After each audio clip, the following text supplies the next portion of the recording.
आप सभी को जय हिंद, जय हिंद, जय भारत। सभी लोग आप लोग जुड़ जाइए। आज मेरा तीसरा दिन पॉलिटी का क्लास है। तो 2 दिन तो आप लोगों को बैकग्राउंड बताने में ही लग गया। आज भी लगता है कि कुछ सेक्शन अभी रह गया है, जो सेक्शन को बता देंगे तो आप लोगों को पॉलिटी क्लियर हो जाएगा।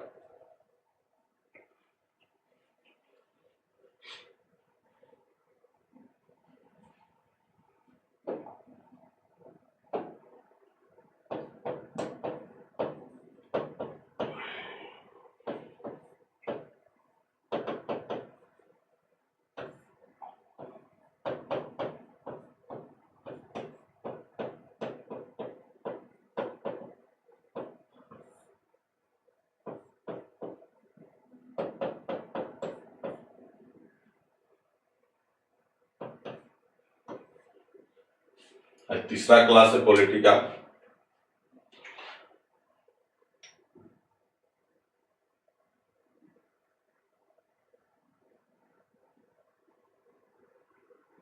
अरे सिराजुद्दौला जो है मर गया था 1757 में, प्लासी के युद्ध में ही मर गया था। और सिराजुद्दौला जो था वो अवध का जो नवाब था, ठीक है। अवध का कौन था? नवाब था। अब कंफ्यूजन दूर हुआ? बोलिए।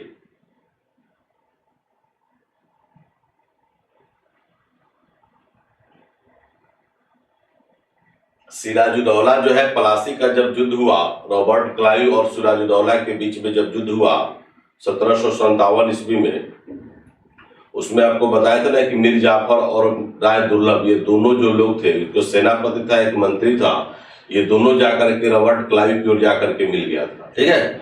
और मिलने के बाद क्या हुआ कि रॉबर्ट क्लाइव का एक तरफा जाकर के जीत हुआ, सिराजुद्दौला की हार हुई, और सिराजुद्दौला को पकड़ करके वहीं पर क्या कर दिया गया? वध कर दिया गया, है ना।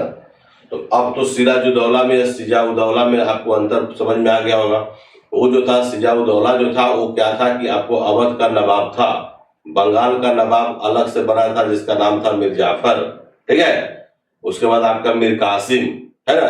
और उसके बाद जो है कि बंगाल का हो गया, और आपका अवध का नवाब हो गया, और इधर जो है आपका ये जो बताए थे 3 सेक्शन से बताए थे।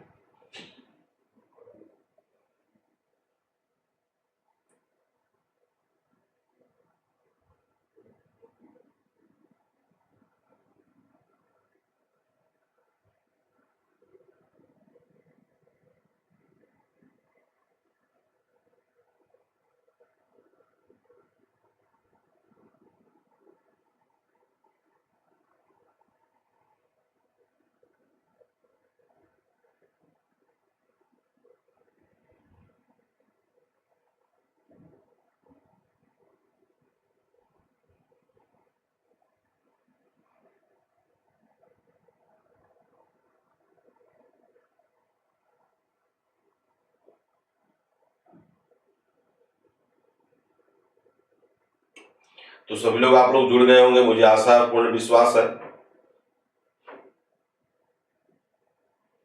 क्या नहीं भेजे? अरे सिजाउद्दौला जो था वो अवध का नवाब था, न कि बंगाल का नवाब था, ठीक है। बक्सर के युद्ध में आप लोग देखे थे कि तीनों मिल करके जा करके क्या किया था कि अंग्रेजों के विरुद्ध में षड्यंत्र रच रहा था। जॉब के कारण 2 क्लास के बाद आज लाइव क्लास मिला है सर जी। कोई बात नहीं है नंदू, कोई बात नहीं है। चलिए एक बार हम लोग पुनः जो है आपका स्वागत करते हैं एजुकेशन ई गुरुकुल में। और जो लोग अभी तक से इस चैनल को सब्सक्राइब नहीं किए वो लोग सब्सक्राइब कर लेंगे। और दूसरी बात यह है कि अब हम लोग जो है इसमें क्लास में चलेंगे, ठीक है।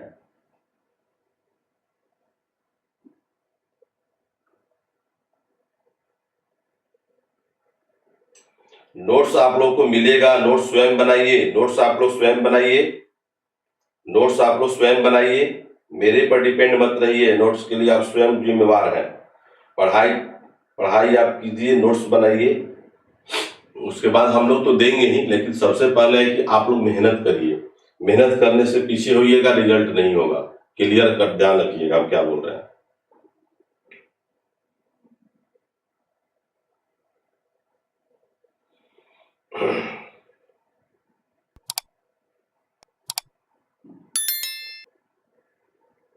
काहे नहीं टेस्ट मिल रहा है मिंटू सिंह? टेस्ट क्यों नहीं मिल रहा है? टेस्ट आपका 10 टेस्ट आपका हो गया है, 10 टेस्ट आपको लाइव हो गए हैं। तो जो भी आपका प्रॉब्लम है आईटी टीम से 10 से लेकर के 5 के बीच में आप बात करेंगे। चलिए हम लोग 10 मिनट चर्चा कर लिए। एक बार पुनः आप लोग का स्वागत है एजुकेशन ई गुरुकुल में। आज इंडियन पॉलिटी की हम लोग शुरुआत करेंगे।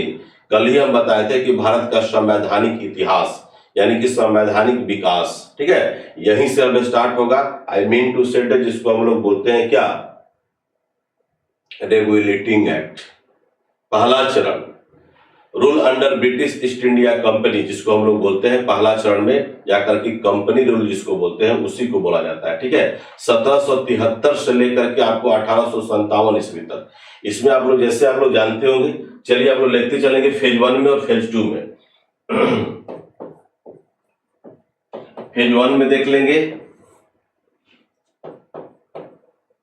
और फेज 2 में देख लेंगे, ठीक है।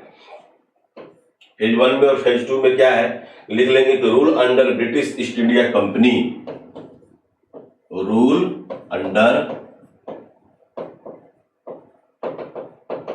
British east India company.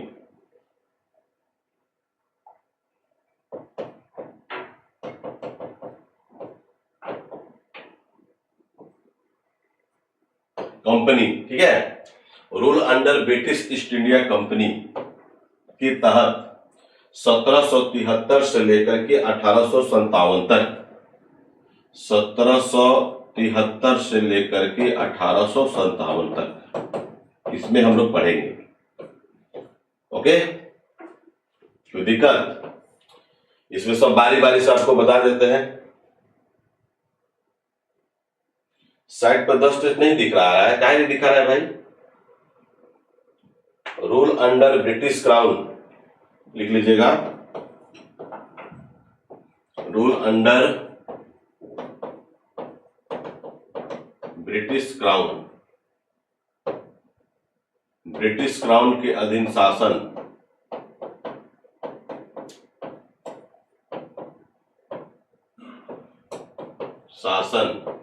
है ना। ये आपका जाकर के 1858 से लेकर के 1947 तक, ये आपको मिला 1773 से लेकर के 1857 ईस्वी तक।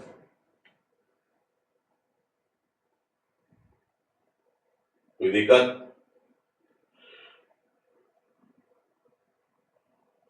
10 लाइव हो गया है, 10 लाइव हो गया है, 10 लाइव हो गया है। चलिए अब कुछ आप लोग लिख लेंगे, जैसे 1773 का रेगुलेटिंग एक्ट जो था 1773 से लेकर 1857 के मध्य में धीरे धीरे लिख लेंगे। सबसे पहले लिखेंगे 1773 का रेगुलेटिंग एक्ट। अब इसके बारे में जैसे जैसे आपको बता देते हैं, पूरा लिखवा देते हैं, उसके बाद आप लोग को धीरे धीरे इसके बारे में बताएंगे। फिर लिखेंगे 1784 का Pitt's India act, Pitt's India act. तीसरा लिख लेंगे 1793 का चार्टर अधिनियम, है ना, दिख रहा है ना, चार्टर अधिनियम 1793 हो गया। उसके बाद यहां लिख देते हैं। चौथा लिख लेंगे 1813 ईस्वी का अधिनियम या 1813 ईस्वी का चार्टर एक्ट। 1813 हो गया। पांचवा में लिख लेंगे 1833 ईस्वी का अधिनियम, है ना। और उसके बाद 1853 ईस्वी का अधिनियम, 336 1853 ईस्वी का अधिनियम। समझा गया यहां तक? भारत में जितने भी हमारे थे British rule under British east India company के अधीन जो थे, ये जो काम कर ईस्ट इंडिया कंपनी के अधीन जो काम जो करता था ये रेगुलेटिंग एक्ट से जाकर के आपको स्टार्ट होता है और जाकर के गवर्नर जनरल का पोस्ट जो यहीं पर जाके खत्म होता है और एक नया जो है जाकर के पद का एक सृजन होता है जिसको हम लोग बोलते हैं भारत का वायसराय। और भारत का अंतिम जो है गवर्नर जनरल लॉर्ड कैनिंग को कहा जाता है और भारत का प्रथम वायसराय जो है जाकर के लॉर्ड कैनिंग को ही कहा जाता है। ठीक है, अब यहाँ पर ब्रिटिश ईस्ट इंडिया कंपनी जो है जाकर के रूल प्रशासन चलाती थी। अब यहाँ पर जाकर के महारानी एलिजाबेथ का नाम सुने होंगे, महारानी विक्टोरिया का जो नाम सुने होंगे, अब वहां से हम लोग जाकर के देखेंगे।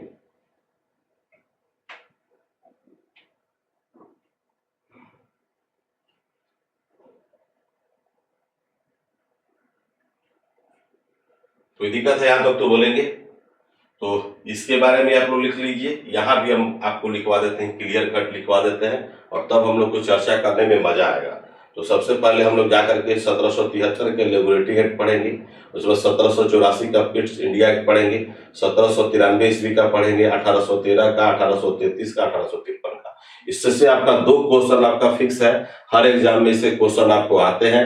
जैसे आप लोग देखेंगे बिहार दरोगा में जो क्वेश्चन जो आया था, इनमें से किस अधिनियम के तहत जो है ईस्ट इंडिया कंपनी के व्यापारिक अधिकार को समाप्त कर दिया गया था, व्यापारिक एकाधिकार को समाप्त कर दिया गया था। तो यही क्वेश्चन आपको आया था।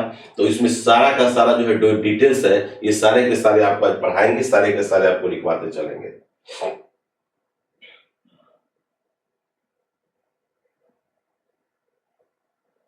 सबका लॉगिन होगा, क्यों नहीं होगा, सबका लॉगिन हो जाएगा, कोई दिक्कत नहीं है। रिपीट कीजिए सर।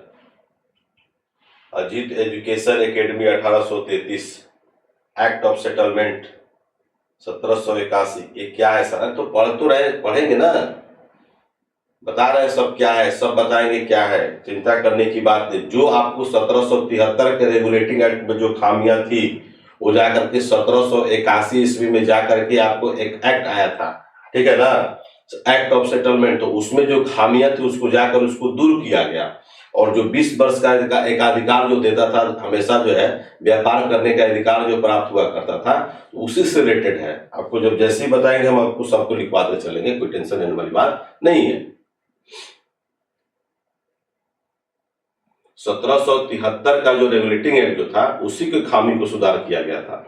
और खामियां क्या थी आपको पता है कि वारेन हेस्टिंग्स जो है जाकर के बंगाल का गवर्नर जनरल बन गया था और उधर जो सुप्रीम कोर्ट के एक मुख्य न्यायाधीश थे जिसका नाम था एलिजा इम्पे साहब, और ये जो है जाकर के एलिजा इम्पे और जाकर के गवर्नर यानी कि सुप्रीम कोर्ट के मुख्य न्यायाधीश और बंगाल के गवर्नर यानी कि वारेन हेस्टिंग्स, ये दोनों आपस में जाकर के मिल करके क्या करता था कि जिसको चाहता था उसको फांसी की सजा दिलवा देता था। ठीक है, जैसा कि आप लोगों का नाम सुने होंगे, चैत सिंह का नाम सुने होंगे, घसीटन बेगम का भी नाम सुने होंगे, है ना, उसके बाद नंद कुमार का भी नाम सुने होंगे। तो इन तीनों लोगों को क्या किया था, इन तीनों लोग क्या कहते हैं वारेन हेस्टिंग्स पर जाकर के पहले तो शिकायत दर्ज किया कि ये भाई ऐसे कर रहे हैं, ठीक है, लेकिन वही जाकर के वारेन हेस्टिंग्स क्या किया था कि आपको गवर्नर जाकर के सुप्रीम कोर्ट के मुख्य न्यायाधीश जिसको बोलते हैं एलिजा इम्पे से मिल करके जाकर के क्या किया था, इन तीनों लोगों को फांसी की सजा दिलवा दिया था।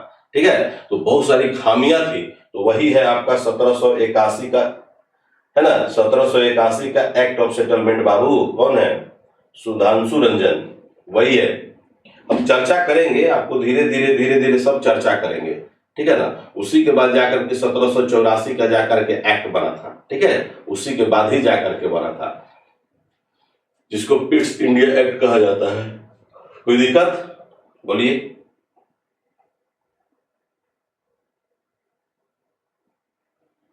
रेगुलर क्लास करनी होगी, रेगुलर पढ़ना होगा, तभी समझ में आएगा पॉलिटी, नहीं तो नहीं समझ में आएगा।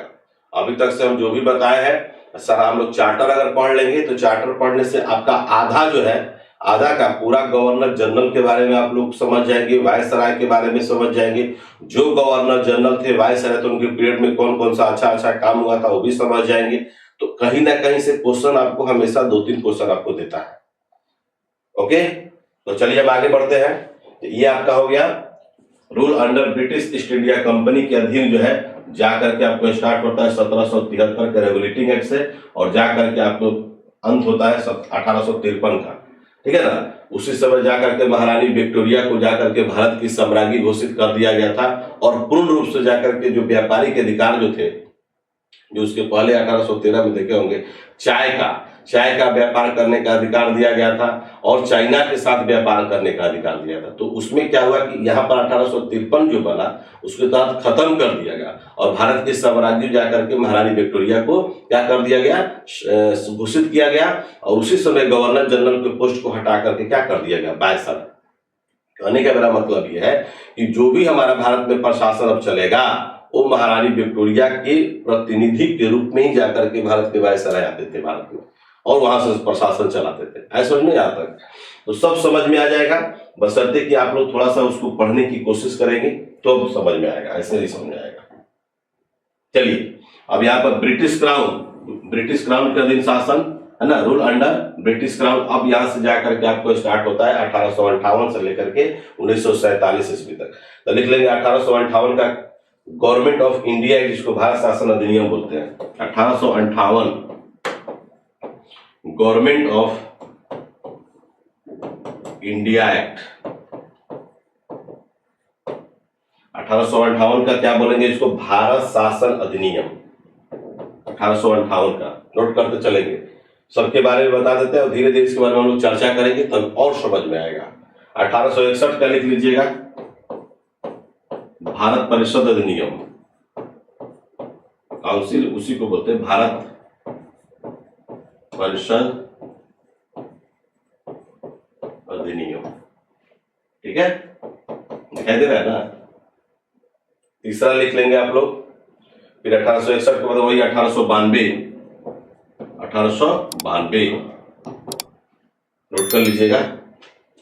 उसके बाद आपको 1909 याद होगा, मार्ले मिंटो सुधार अधिनियम। मार्ले मिंटो सुधार अधिनियम 1919 कह सकते हैं या 1917 मॉन्टेग्यू चेम्सफोर्ड अधिनियम आया था जो बना था 1919 निकाल लेंगे। मॉन्टेग्यू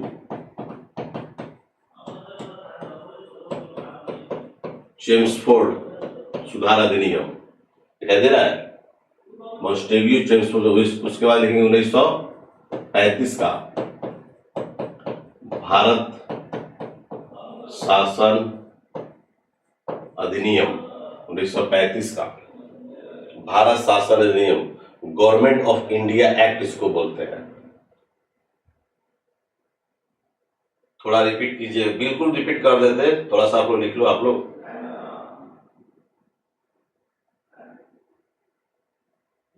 घसीटन बेगम किसकी मौसी थी? मीर कासिम की मौसी थी। बड़ा मौसी पर ध्यान दे रहा है तू। अलका कुमारी हो आप? अच्छा, अलका कुमारी हो, बहुत मौसी पर ध्यान दे रही हो। उसके बाद 1940 में लिख लीजिएगा अगस्त प्रस्ताव भी लिख लीजिएगा, अगस्त प्रस्ताव। देख रहे हैं ना, ये सब सारा सेक्शन जो पढ़ना है ये सब मॉडर्न का ही पार्ट है, तो आप लोग को और मजा आएगा। उसके बाद 1942 में लिख लेंगे क्रिप्स मिशन। 1942 में लिख लेंगे क्रिप्स मिशन। 1942 में लिख लेंगे क्रिप्स मिशन। स्टैफोर्ड क्रिप्स का नाम सुने होंगे, उसी की अध्यक्षता में क्रिप्स मिशन आया था। और 1947 में लिखे भारतीय स्वतंत्रता अधिनियम। 1947 दिख रहा है क्या? नहीं दिख रहा। 1947 में लिख लेंगे भारतीय स्वतंत्रता अधिनियम। ये सब बेसिक है, थोड़ा सा आप लोग को इंटरेस्ट हो सकता है कि नहीं आ रहा होगा, लेकिन ये बेसिक चीज है, ये चीज हम लोग को जानना होगा। ठीक है, थोड़ा सा और क्लियर आप लोग कर देते हैं।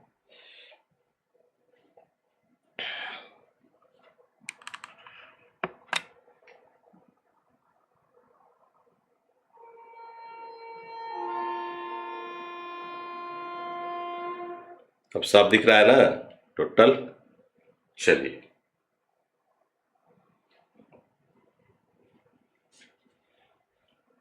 अब हम लोग एक एक करके पढ़ेंगे। अब तो समझ में आ गया यहां तक। यहीं से जाकर के हमारा भारत का जो संवैधानिक जो विकास होता है यहीं से स्टार्ट होता है। पहला पॉइंट समझ लेंगे कैसे स्टार्ट होता है। स्टार्ट इसलिए होता है क्योंकि इसमें जो आप लोग देख रहे हैं, जो रूल जो करने का, जो शासन जो चलाने का जो पद्धति थी, जो प्रणाली थी, उसको जाकर के फर्स्ट पेज में, चूंकि ईस्ट इंडिया कंपनी यहाँ पर शासन चला रहा था, उसके बाद आगे चल करके ब्रिटिश क्राउन के अधीन जो है जाकर के इस कंपनी को, सॉरी, ब्रिटिश क्राउन के अधीन जो है शासन में एकाधिकार प्रशासन चलाने का अधिकार दिया गया था। कब कब दिया गया था, किसके किसके पीरियड में दिया गया था, एक बार हम और रिपीट कर देते हैं। तो सबसे पहले आप ध्यान रखेंगे आप लोग कि 1773 का रेगुलेटिंग एक्ट, 1773 का जब आप देखते हैं कि बंगाल में जो द्वैध शासन जब था, यानी कि कौन था, रॉबर्ट क्लाइव के द्वारा जो है जाकर के द्वैध शासन, आज भी हमारा भारत में द्वैध शासन चलता है, मतलब दो तरह के टैक्स लिए जाते हैं, ठीक है, दोहरी शासन प्रणाली जिसको हम लोग बोलते हैं। तो आप लोग देखते हो जैसे हम लोग सेंट्रल में जीएसटी भी देते हैं और स्टेट में भी जीएसटी देते हैं, तो दो तरह का हुआ कि नहीं हुआ। तो उस सिस्टम चलाया था कौन, रॉबर्ट क्लाइव ने चलाया था, जब दूसरी बार जब भारत का जब गवर्नर आया था बन करके, ठीक है ना, बंगाल का गवर्नर। तो उसके बाद जो है क्या हुआ कि उसको जाकर के खत्म कौन किया, तो वारेन हेस्टिंग्स। तो उसमें क्या हुआ कि अब क्या हुआ, जैसे पहले बता चुके आप लोगों को कि 20 साल का जाकर के 20 वर्ष का जो है जाकर के व्यापार करने का अधिकार प्राप्त हुआ था। तो उसी तरह जाकर के भारत का जो पहला जो गवर्नर जो था उसमें कौन था, वारेन हेस्टिंग्स था, ठीक है। ध्यान दीजिएगा मेरे बात पर। 1773 का रेगुलेटिंग एक्ट क्या कहता है, 1773 का रेगुलेटिंग एक्ट कहता है कि उसमें बहुत सारे जो है, मान लीजिए कि आप लोग जैसे 3 हमारे यहाँ भारत में प्रेसिडेंसियां थी, बंगाल प्रेसिडेंसी था, मद्रास प्रेसिडेंसी था और आपको कलकत्ता प्रेसिडेंसी था, ठीक है। मुंबई, बंगाल, बंबई और मद्रास, ये 3 प्रेसिडेंसियां हुआ करती थी। इन तीनों प्रेसिडेंसियों को जाकर के अलग अलग गवर्नर हुआ करते थे। सुन लीजिएगा, 1773 के रेगुलेटिंग एक्ट के पहले। लेकिन अब क्या हुआ कि 1773 का जब रेगुलेटिंग एक्ट जब बना और वारेन हेस्टिंग्स जब बंगाल का गवर्नर बना, तो इन दोनों गवर्नरों को जाकर के मिला दिया गया, यानी कि बंगाल का तो था ही, उसके बाद जो है कि बंबई और मद्रास। तो अब क्या हुआ कि जैसे एक सिर्फ बंगाल का होता था तो अब दोनों होने लगा, यानी कि 2 और 1 3 हो गया। यानी कहने का मतलब है कि पूरे अब भारत का जो है एक ही गवर्नर होगा, ठीक है ना। और उसको देखने के लिए आपको बताए थे, एक गवर्नर था, एक उप गवर्नर था और 24 गो इसको मेंबर थे, यानी कि टोटल मिलाकर के जाकर के 26 गो लोग थे। और 26 लोग जाकर के इन तीनों प्रेसिडेंसियों में जाकर के अब टैक्स वसूलने का काम और व्यापार करने का काम जो है जाकर के यही लोग करता था। यहाँ तो समझ में आ गया होगा। ईस्ट इंडिया कंपनी को जाकर के कह सकते हैं कि East India Company get the trade minority of 20 years, I mean to say that कि इसमें जाकर एकाधिकार प्राप्त हुए थे, 20 वर्ष का जाकर के आपको शासन चलाने का, व्यापार करने का एकाधिकार प्राप्त हुआ था, ठीक है। तो बंगाल के गवर्नर को अब क्या कहा जाने लगा, बंगाल के गवर्नर को अब बंगाल का गवर्नर जनरल कहा जाने लगा। तो बंगाल का प्रथम गवर्नर आपको कौन मिला था, रॉबर्ट क्लाइव मिला था।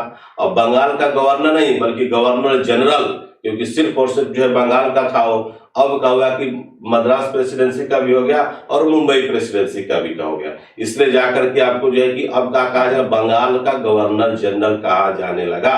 और बंगाल का प्रथम गवर्नर जनरल कौन बना, वारेन हेस्टिंग्स बना। यहां तक किसी को कोई दिक्कत है तो बोलेंगे। पहले जो 3 जो प्रेसिडेंसियां जो हुआ करती थी, अरे यार तुम सबको तो सब लिख दिए, अब लिख देते हैं, फिर भी तुम सबको रिपीट करवाने की बात कर रहे हो।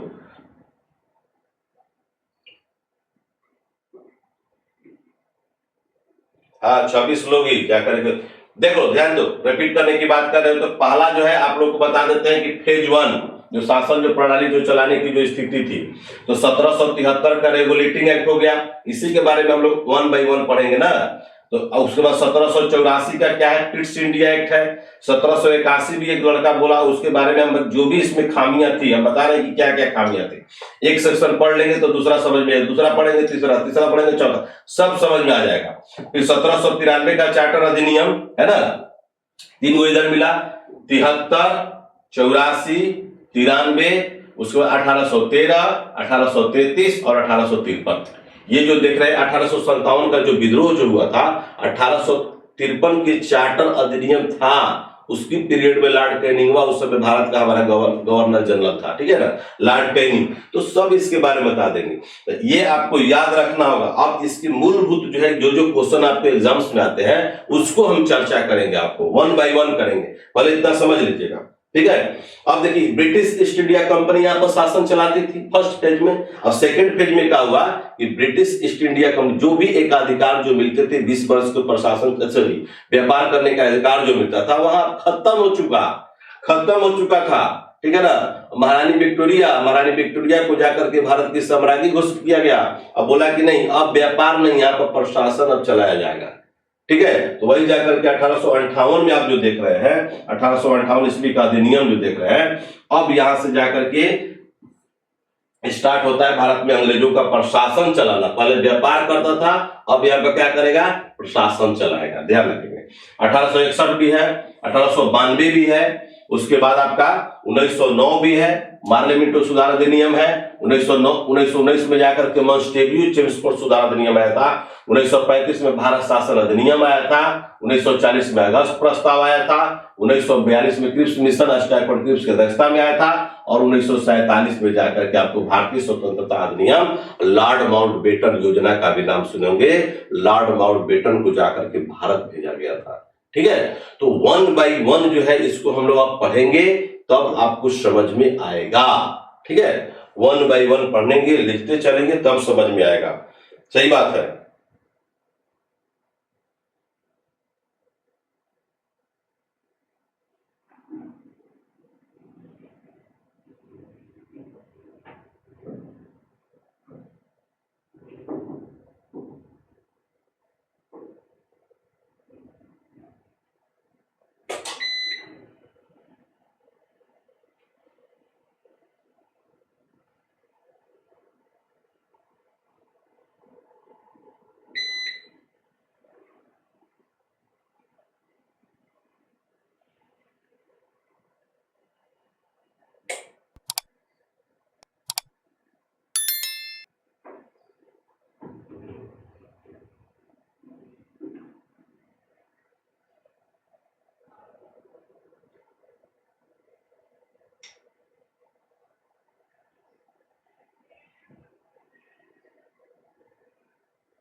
बोलिए, यहां तक किसी को समस्या है? बोलिए, यहां तक किसी को अगर समस्या हो, कोई परेशानी हो तो आप बोलेंगे।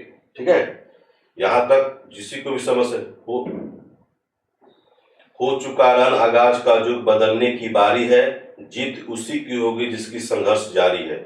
जो पसीना बहाएगा मैदान जीत कर ले जाएगा। सही बात है। वाह।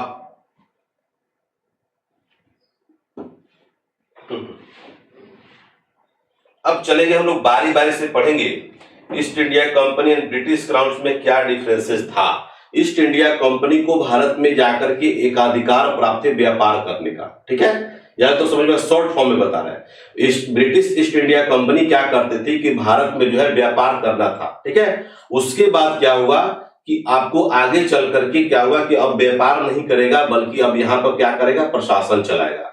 तो ब्रिटिश ईस्ट इंडिया कंपनी यहाँ पर व्यापार किया करती थी। अब यहाँ पर क्या करेगा, 1858 का जो बना है गवर्नमेंट ऑफ इंडिया एक्ट, ठीक है ना, इसके तहत जो है भारत में अब व्यापार नहीं करेगा, यहाँ पर प्रशासन चलाएगा।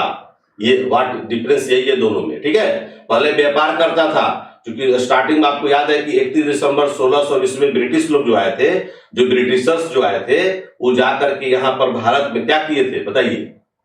ब्रिटिशर्स जो आए थे क्या कर रहे थे, उनका मेन मकसद था भारत में व्यापार करना, लेकिन वो धीरे धीरे क्या होने लगा, राजनीतिक होने लगा। ठीक है। तो अब समझ में आ गया होगा कि ब्रिटिश ईस्ट इंडिया कंपनी का काम था भारत में जाकर के व्यापार करना। लेकिन अब व्यापार तो लोग किया, लूट खसोट तो किया, लेकिन अब बोला कि नहीं भारत में हम क्या करेंगे, शासन चलाएंगे। तो अब वही जाकर के आपको गवर्नमेंट ऑफ इंडिया एक्ट जो 1858 जो स्टार्ट होगा, यहाँ पर जाकर के गवर्नर जनरल के पोस्ट को हटा दिया गया और यहाँ पर कौन सा पोस्ट ला दिया गया आपको, वायसराय का पोस्ट। तो महारानी विक्टोरिया एक प्रतिनिधि के रूप में थी, भारत की सम्राज्ञी घोषित किया गया था। ये भी क्वेश्चन आता है, इनमें से किस इंडिया एक्ट के तहत जो है, किस अधिनियम के तहत जो है महारानी विक्टोरिया को भारत की सम्राज्ञी घोषित किया गया? तो सही उसका आंसर होगा 1858। ठीक है। अब है कि अब थोड़े महारानी विक्टोरिया यहाँ पर थोड़े आकर के मैंने पोस्ट है उसके लिए कि जा करके शासन चलाएगी, उसका प्रतिनिधि वहां से आएगा। महारानी विक्टोरिया के प्रतिनिधि वहां से चुन करके इंडिया में आएंगे और इंडिया में आने के बाद यहाँ पर क्या करेंगे? शासन चलाएगा। कोई दिक्कत? बोलिए, कोई दिक्कत यहाँ, कोई परेशानी तो बोलिए। यहां तक से कोई किसी को दिक्कत है, कोई क्वेश्चन है, कोई क्वेरी है तो बोलेंगे, नहीं तो फिर हम आगे बढ़ेंगे। रिकॉर्डेड क्लास बिल्कुल आपका जो है रिकॉर्डेड क्लास आपका अवेलेबल है, कोई दिक्कत आपको नहीं होगी 100%। अब हम लोग जैसे आप लोग बहुत सारे पढ़े होंगे इधर मॉडर्न में, बहुत सारे लोग पढ़े होंगे, जैसे आप लोग को हमको याद है कि इधर आप जो देख रहे हैं ना, जैसे 1861 के अधिनियम के तहत जाकर के भारत में अध्यादेश जारी करने की शक्ति लाया गया था। अध्यादेश समझते हो जैसे अभी करंट में जो है सेंट्रल में राष्ट्रपति के पास अनुच्छेद आपका 23 है, जबकि राज्यपाल के पास कितना है? 213 है ना। ये सब ध्यान रखना होगा।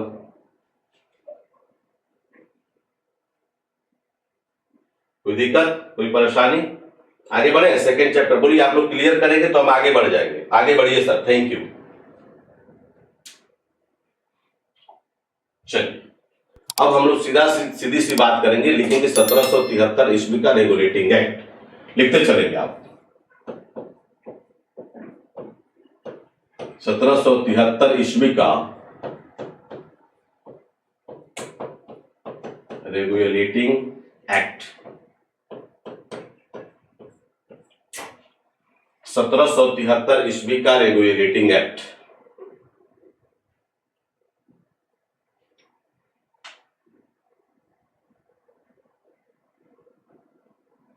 इस एक्ट के तहत जो है भारत में 20 वर्षों के लिए व्यापार करने का अधिकार दिया गया था। लिख लेंगे इसी एक्ट के तहत।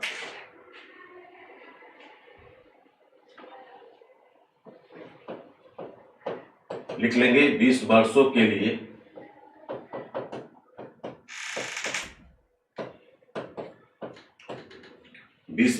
लिए है ना, व्यापार करने का अधिकार दिया गया।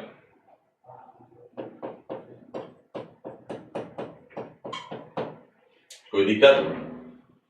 ईस्ट इंडिया कंपनी को 20 वर्ष का अधिकार जाकर के दिया गया था इसी रेगुलेटिंग एक्ट के तहत, यानी कि व्यापार को व्यापार करने का अधिकार दे दिया गया था 100%। इसमें आपको याद है पहले भी बताए थे, एक गवर्नर होंगे, एक उप गवर्नर होंगे,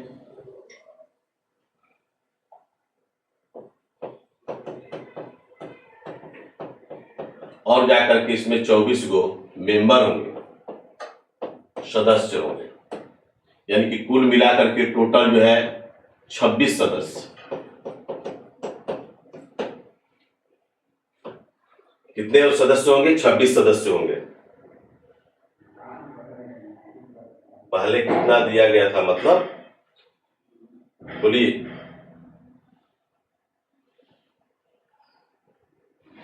जो भी इसमें 24 गो मेंबर जो हुआ करते थे, इसका कार्यकाल भी लिख लेंगे, 6 वर्ष का हुआ करता था।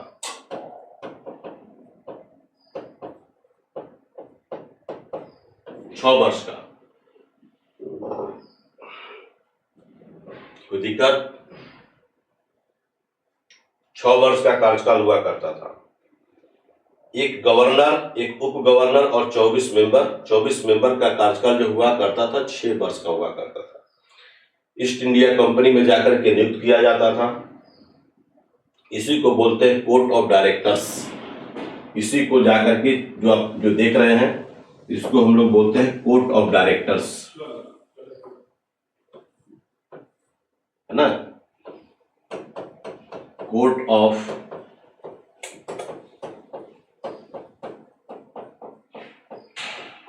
Directors, court of directors.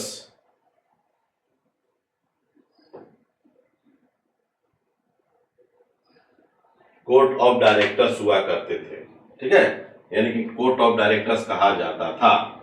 अब तो समझ में आ गया कोर्ट ऑफ डायरेक्टर किसको बोलते हैं, जिसमें गवर्नर होगा, गवर्नर आई मीन टू से वारेन हेस्टिंग्स होंगे, एक उप गवर्नर भी होगा और उसमें 24 को मेंबर भी होंगे, जो कि उसमें जो है अपारदर्शी रूप से जाकर के उसका उतना इंपॉर्टेंट नहीं है कि उप गवर्नर का और 24 को मेंबर का।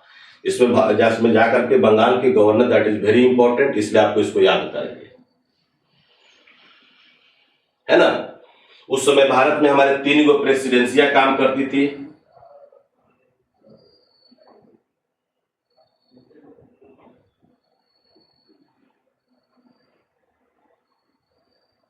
उसमें भारत में कितनी प्रेसिडेंसियां थी? 3 प्रेसिडेंसियां थी। बंबई प्रेसिडेंसी, एकदम आराम से सीखिए और जानिए। बंगाल प्रेसिडेंसी और आपका था मद्रास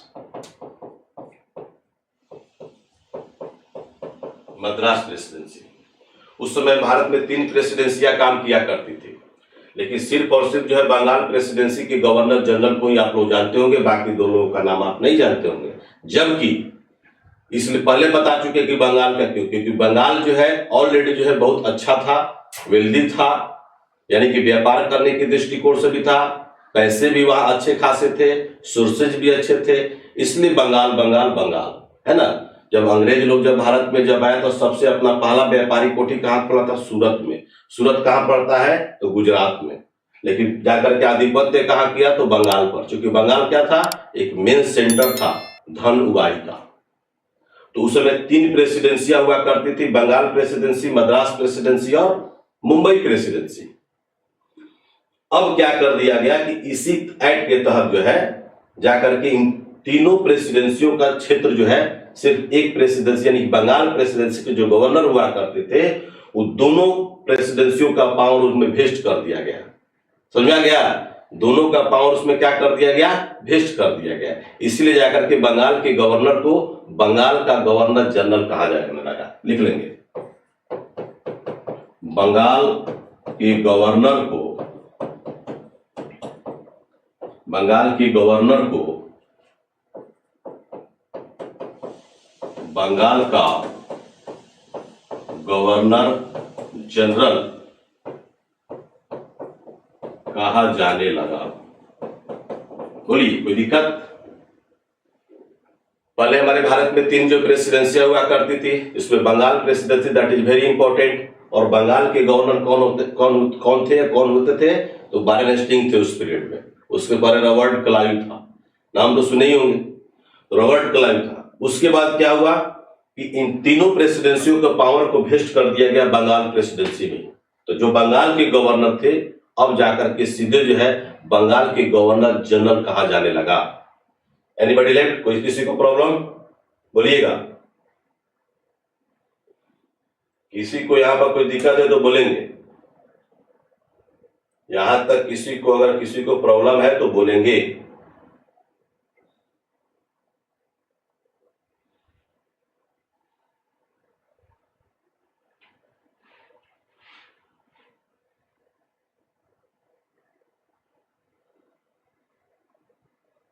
नो सर, क्लियर है? हाँ, तो आप लोग कमेंट्स कर दीजिए, बोलेंगे तब ना हम आगे बढ़ेंगे। यहां पर हमको पहला एक्ट बड़ा इंपॉर्टेंट है, इस एक्ट के बारे में आप लोग को ध्यान रखिएगा। ये एक्ट जो है जड़ है यहीं से, यानी कि 1773 का रेगुलेटिंग एक्ट, ठीक है। तो 1773 के रेगुलेटिंग एक्ट के तहत जो है भारत में व्यापार करने का जो अधिकार जो दिया गया था इसी एक्ट के तहत दिया गया था। और कितने वर्षों के लिए दिया गया? तो 20 वर्ष के लिए। वही 20-20 वर्ष बढ़ता चला जा रहा था। इसमें जाकर एक गवर्नर होता था, एक उप गवर्नर होता था और 24 को जाके इसके मेंबर होते थे।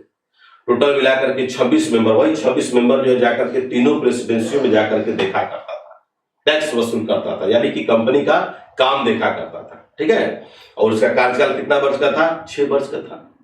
अब क्या हुआ कि बंगाल का गवर्नर कौन था? तो बंगाल का गवर्नर उसे वारेन हेस्टिंग्स था। अब है कि बंगाल का गवर्नर जनरल, बंगाल का अब गवर्नर जनरल अब याद करेंगे, क्योंकि इसी एक्ट के तहत जो है जाकर के क्षेत्र के दायरे को बढ़ा दिया गया था। इसलिए बंगाल के गवर्नर जनरल कहा जाने लगा पहले बंगाल का गवर्नर था, अब गवर्नर जनरल हो गया। क्लियर है यहां तक? बहुत लड़का को जो है ना, ओके, यहां तक हो गया। इसी एक्ट के तहत जो है भारत में जाकर के उसमें सुप्रीम कोर्ट की स्थापना किया गया। कलकत्ता का नाम सुने होंगे, है ना? कलकत्ता का नाम सुने होंगे। कलकत्ता में जाकर के सुप्रीम कोर्ट की स्थापना किया गया। बोलिए,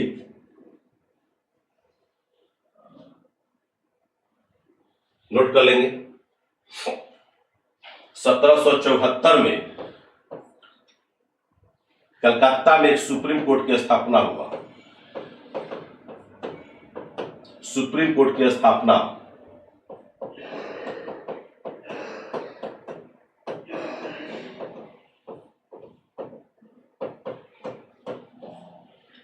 सुप्रीम कोर्ट की क्या हुआ? स्थापना हुआ। ठीक है, उसमें जाकर के एक मुख्य न्यायाधीश,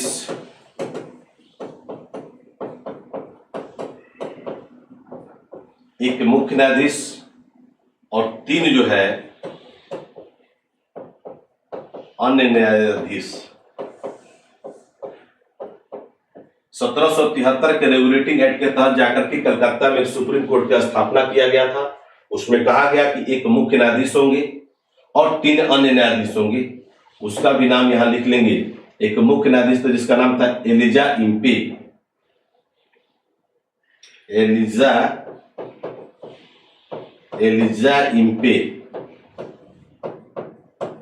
एलिजा इम्पे और 3 जो अन्य न्यायाधीश थे, एक नाम था सर बेम्बर साहब थे, सर लिम्बस्टर साहब थे,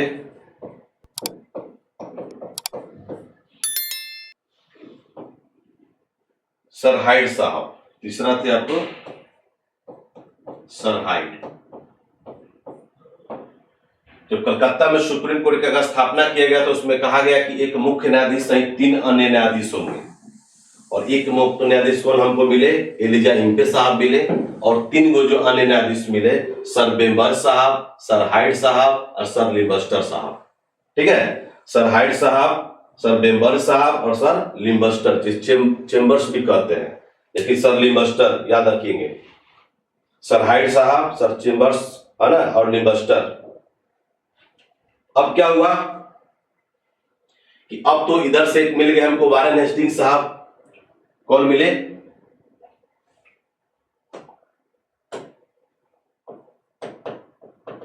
वारेन हेस्टिंग्स मिल गए। कौन? बंगाल का गवर्नर जनरल। और इधर से कौन मिले हमको?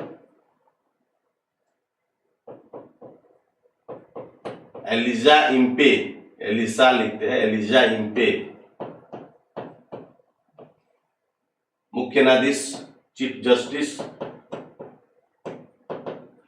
ये बंगाल का गवर्नर जनरल।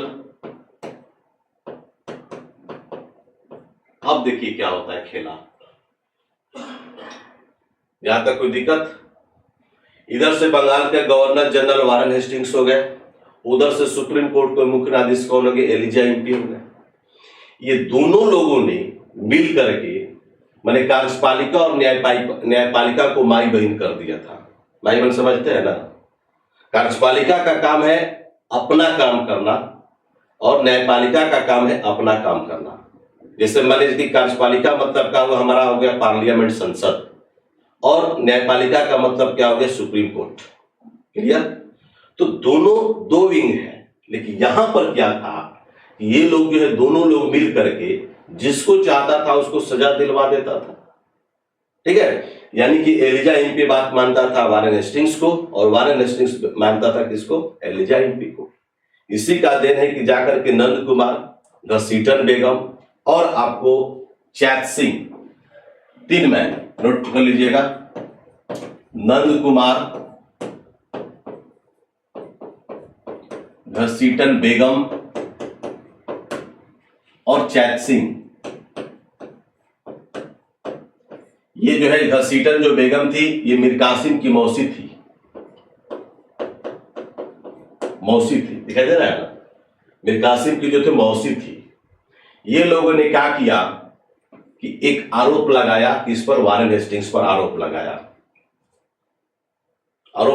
कि इस तरह के बंगाल के गवर्नर जनरल जो थे इस तरह के घटिया हरकत जो है कि नहीं करना चाहिए। इन तीनों लोगों ने बहादुरी दिखाया और तीनों लोगों ने जाकर एक शिकायत दर्ज की। कहां पर? ईस्ट इंडिया कंपनी को।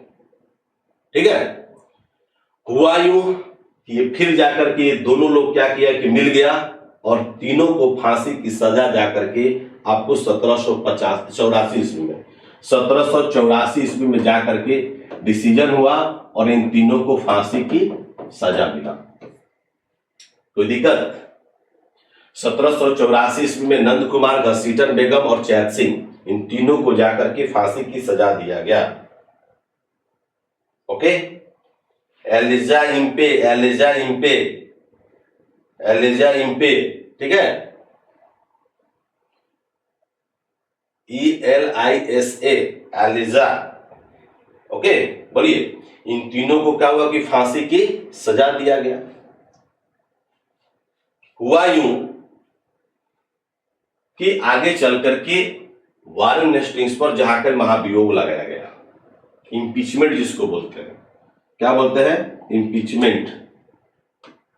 आगे चल करके वारेन हेस्टिंग्स पर जाकर के महाभियोग लाया गया। ठीक है, महाभियोग लाया गया और भारत के पहले ऐसे गवर्नर हैं जिन पर जाकर के इंपीचमेंट लाया गया था 1885 में। ये भी नोट कर लेंगे, सॉरी 1785।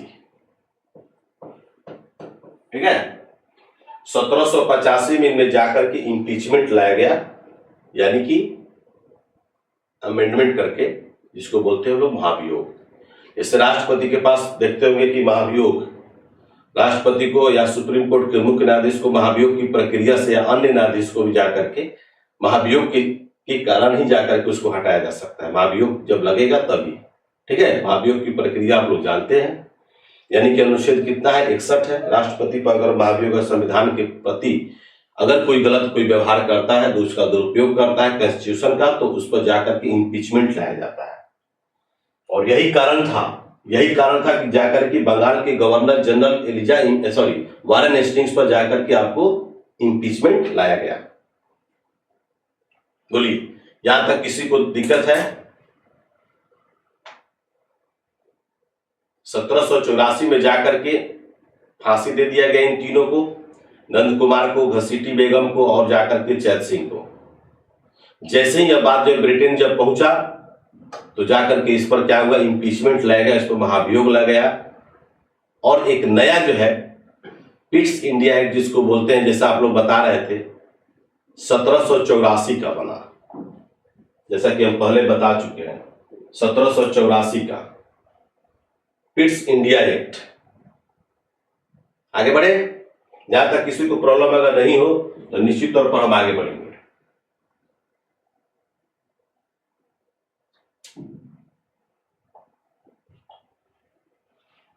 1773 को तो समझ में आ गया आप लोगों को, 1773 का रेगुलेटिंग एक्ट। अब चलेंगे 1784। 1784 का पिट्स इंडिया एक्ट इसको बोलते हैं। समझ में आ रहा है? वाह,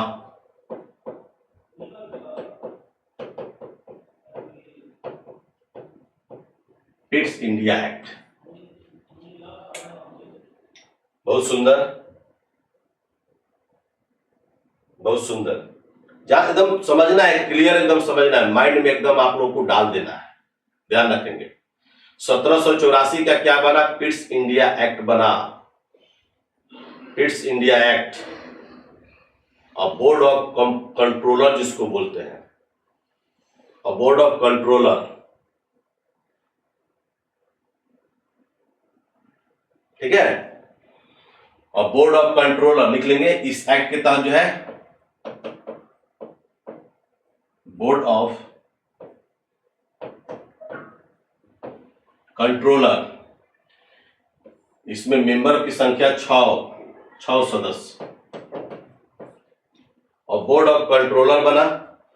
ईस्ट इंडिया कंपनी द्वारा जाकर बोर्ड ऑफ कंट्रोलर्स की जाकर के स्थापना किया गया, जिसमें सदस्यों की संख्या कितनी रखी गई? 6। ठीक है। इसी एक्ट के तहत जो है, इसी एक्ट के तहत जो है व्यापार और प्रशासन है ना, व्यापार और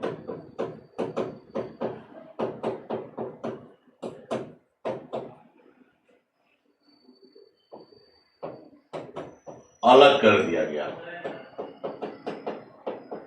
कोई दिक्कत? और बोर्ड ऑफ कंट्रोलर में कितने मेंबर थे? 6 सदस्य थे। इतना लूसेंट में नहीं, ये सब मिलेगा ही नहीं। बोले थे ना कल मेरा वीडियो था कि एक ऐसा शस्त्र जो हथियार नहीं बल्कि स्याही से लड़ेंगे हम लोग, ठीक है ना। एक ऐसा जो शस्त्र से नहीं स्याही से लड़ा जाएगा। उसमें हमने कहा था कि लूसेंट जो है, लूसेंट से आप लोगों को बहुत बड़ा प्रेम है, बहुत, और वही बेवफा निकलती है, ठीक है ना। तो लूसेंट जो है, लूसेंट के जैसा जो है जहर बुक आज की डेट में मार्केट में है ही नहीं। और सब लोग, सभी लड़का लोग क्या करता है कि लूसेंट को ही अपना जो है उससे मोहब्बत कर बैठता है, उससे प्यार कर बैठता है, और इतना प्यार कर बैठता है कि सुबह से लेकर शाम तक, रात तक, भोर तक जो है उसी पे लगा रहता है। और जब एग्जाम देने आप जाते हैं तो पता चलता है कि उसका 10% छोड़ करके बाकी हिस्सा का क्वेश्चन आपको आया ही नहीं। तो किसी एक बुक से आपका किसी भी तरह का तैयारी आपका नहीं होगा। तो लूसेंट जस्ट लाइक बेवफा है ना, उससे बहुत आप प्यार कर बैठते हैं, इश्क कर बैठे हैं, मोहब्बत कर बैठे हैं, है ना। तो निश्चित तौर पर जो है आपको वही जाकर के एग्जाम में आपको दगा देगी। इसलिए ज्यादा प्यार करने की जरूरत नहीं है। ओके। जो देखने में अच्छा लगता है वो अंदर से बड़ी खराब होता है, बार बार यही बोलते हैं। जैसे आप लोग देखते हैं चाट, आप लोग बहुत खाते हैं। चाट क्या होता है? स्वादिष्ट होता है ना, बहुत अच्छा लगता है, वाह। जैसे आप लोग देखते हैं गोलगप्पा खाते हैं, बड़ा स्वादिष्ट होता है। अरे भैया, जितना वो सड़ेगा उतना ही वो स्वादिष्ट होगा। तो मुंह के लिए, जीभ के लिए आपका जो अच्छा है, लेकिन पेट के लिए क्या है? वो खराब है। इसलिए जो देखने में अच्छा लगे, जिससे मोहब्बत आप करते हैं, वही आपको बेवफा कर बैठती है। इसलिए ध्यान रखेंगे, मेहनत करेंगे, कोई आपको दिक्कत नहीं होगा, है ना। इसी एक्ट के तहत जाकर के कार्यपालिका और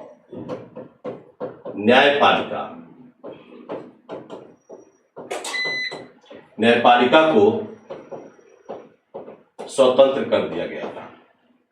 बोलिए, कार्यपालिका और न्यायपालिका दोनों अलग अलग सेक्शन है। कार्यपालिका मतलब पार्लियामेंट, संसद। पार्लियामेंट समझ रहे हैं ना, पार्लियामेंट, ये पार्लियामेंट है, ये राज्यसभा है, और ये क्या है? आपका लोकसभा है। और बीच में क्या है? पार्लियामेंट। और इसके नीचे में क्या है? राष्ट्रपति। कौन है? राष्ट्रपति। यानी कि संसद के कितने अंग होते हैं? 3 अंग होते हैं, है ना। इसका वर्णन संविधान का अनुच्छेद कितना में है? 79 में है। कितना में है? 79 में है, 79 में है। ये राज्यसभा चूंकि सदन है तो 80 होगा, 79 के बाद क्या आता है? 80। लोकसभा का कितना हो जाएगा? 81। राष्ट्रपति के बारे में जानते हैं। राष्ट्रपति पर महाभियोग की प्रक्रिया जो है आपका कितना है? तो अनुच्छेद 61 में है ना। उसके बाद जो है कि अध्यादेश जारी करने की शक्ति कितना में है? 123 में है। राज्यपाल में जाएंगे तो यही आपका कितना में है? 213 में है।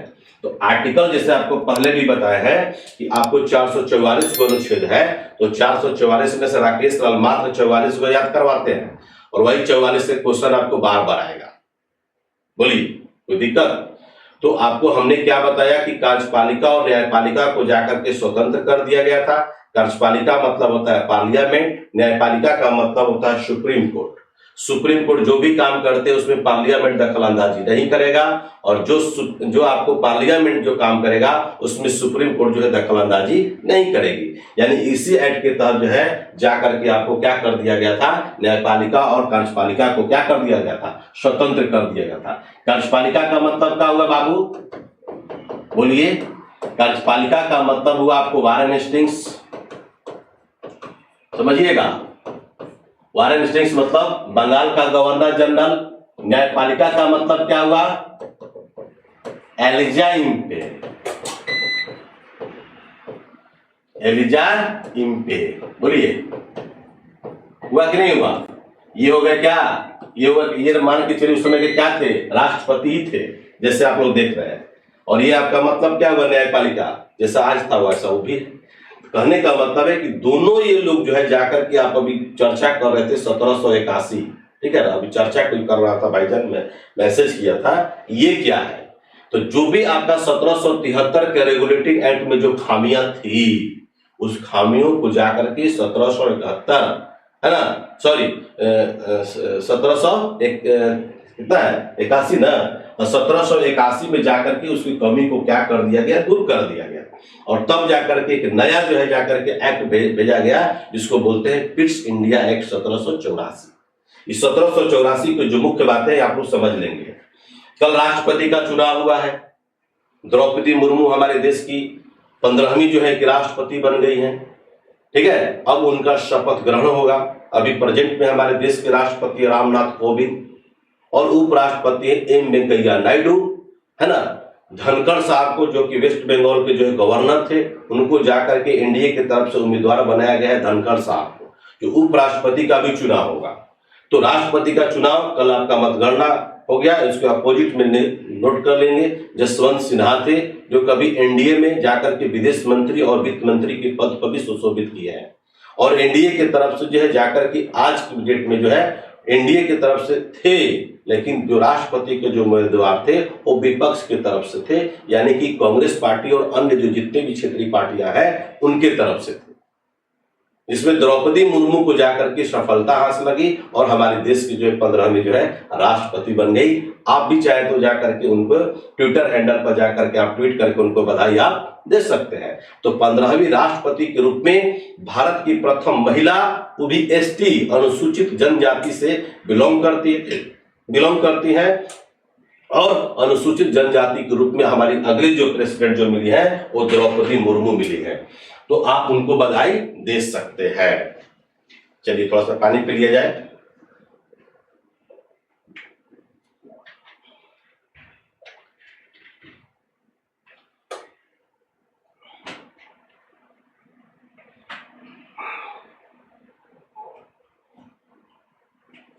कोई दिक्कत यहां तक बोलिए।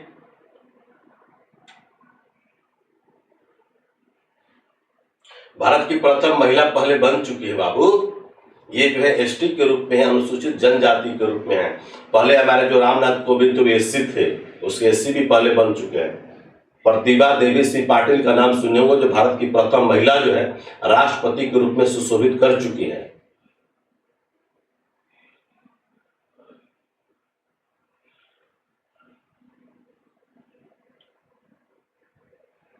जसवंत सिन्हा हमारे गांव के बगल के हैं। वाह तो हो गया, समझ में आ गया ना यहां तक, बोलिए। तो अब कहेगा कि इनमें से किस अधिनियम के तहत, किस एक्ट के तहत, एक्ट मतलब अधिनियम ही होता है, अधिनियम के तहत जो कार्यपालिका और न्यायपालिका को स्वतंत्र कर दिया गया था। तो क्या मानेंगे उसका सही है 1784। क्वेश्चन आपको आएंगे कि इनमें से किस अधिनियम के तहत कलकत्ता में सुप्रीम कोर्ट की स्थापना किया गया।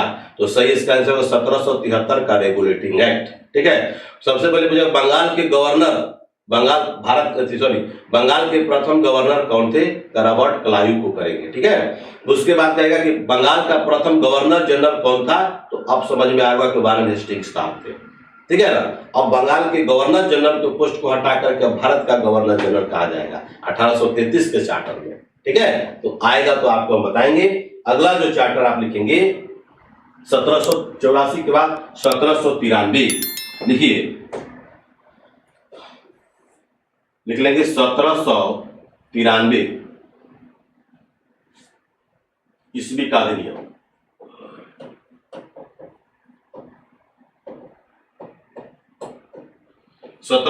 ईस्वी का अधिनियम। अब देखिए 1773 में आपको याद है, इसमें जाकर के 20 वर्षों के लिए व्यापारिक अधिकार को बढ़ा दिया गया था। तो 1773 में अगर 20 जोड़ेंगे तो कितना होगा 1793। यानी कि यहां पर भी जाकर के इस अधिनियम के तहत जो है पुनः जो है दूसरी बार जो है 20 वर्षों का व्यापार करने का एकाधिकार दिया गया। 20 वर्षों का एकाधिकार दिया। आपको अमेंडमेंट जो पढ़ा देंगे, सॉरी आपको आर्टिकल जो पढ़ा देंगे या आपको एक्ट जो पढ़ा देंगे, तो कोई क्वेश्चन आपको छूटेगा नहीं एग्जाम में। और ये क्वेश्चन आपको आया था, आएगा भी, तो 1793 20 वर्षों का एक अधिकार को क्या कर दिया गया, आपको बढ़ा दिया गया। 21 अप्रैल 1793 को इंडियन सिविल सर्विसेज, नाम सुने, इंडियन सिविल सर्विसेज 21 अप्रैल, नोट कर लीजिएगा, 21 अप्रैल 1793 को इंडियन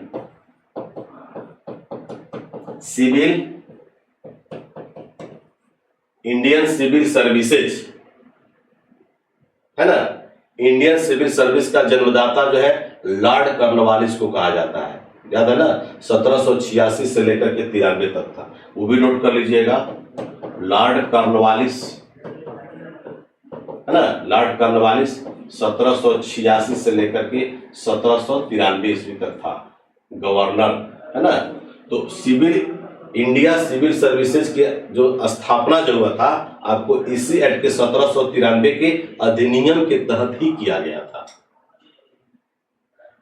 लॉर्ड कॉर्नवालिस जो 2 बार जाकर के गवर्नर जनरल बना था, एक आपका 86 से लेकर 93 तक, और पुनः जो है दूसरी बार जाकर के 1805 ईस्वी में जाकर के गवर्नर जनरल बनकर के आया था, लेकिन वो गवर्नर जनरल ज्यादा दिन तक नहीं रहे, उसके बाद उनका देहांत हो गया। बोलिए, कोई दिक्कत?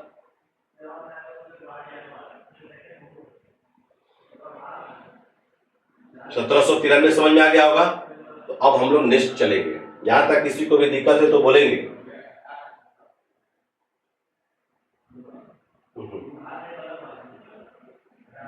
करेगा अब जाकर के क्लियर हुआ गवर्नर जनरल वाला पार्ट, वाह।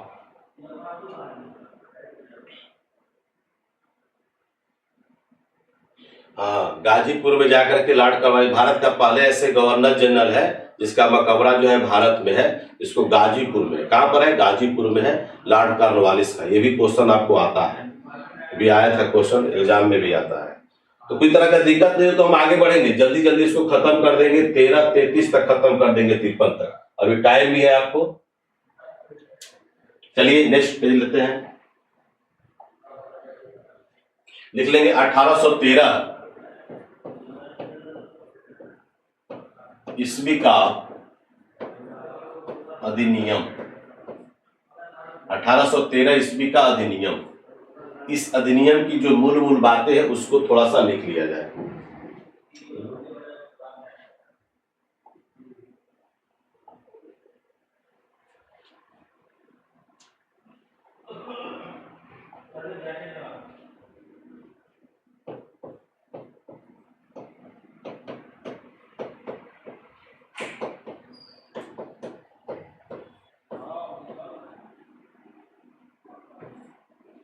अठारह सौ 13 ईस्वी का अधिनियम,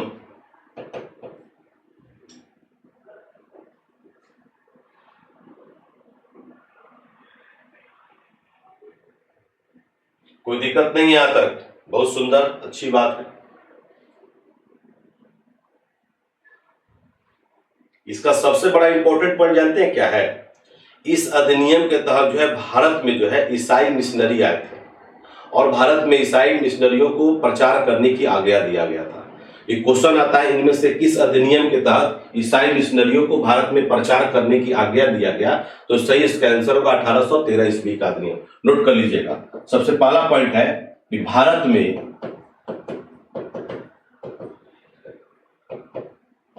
ईसाई मिशनरी का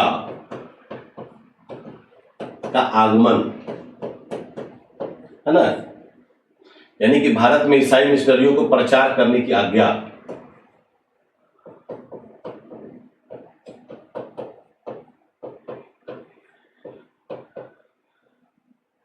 ईसाई मिशनरियों को प्रचार करने की आज्ञा दिया गया, ठीक है।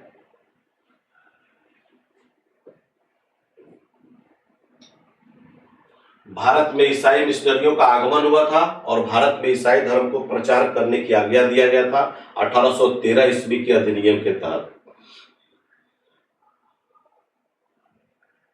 ठीक है। Trade of tea, I mean to say that Bharat में, इसमें देखेंगे आप क्वेश्चन 1813 और 33, ये 2 सेक्शन से क्वेश्चन आपको बिहार दरोगा में आया था। इनमें से किस अधिनियम के तहत जो है भारत में व्यापार करने का एकाधिकार को समाप्त कर दिया गया था?